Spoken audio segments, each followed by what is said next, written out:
Hello everyone. So, today, Amazon released their new AI IDE. This one is named Kiro. It is forked from VS Code like any other AI IDE, for example, let's say Cursor or Windsurf.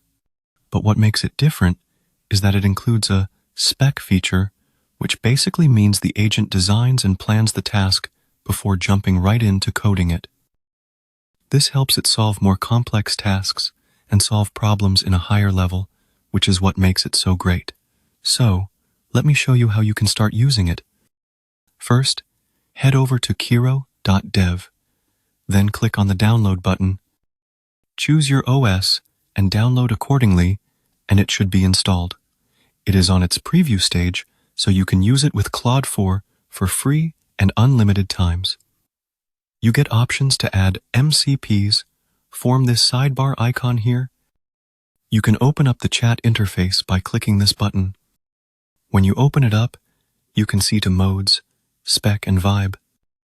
The spec mode will take time and think through the problem, but vibe mode will start coding and is ideal for fast responses. I used it for a while and actually didn't find it all that good. It messed up hard trying to add a feature to my app here.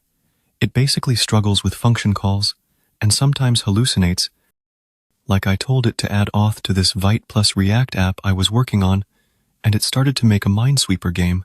This is messed up, and I have not been liking it. I'll stick with Developer X as my primary coder because that's what I usually use and is very solid. It works with my codebase seamlessly and doesn't mess up anything or hallucinate, just works smoothly. So that will be it for the video. Make sure to like and subscribe. Bye.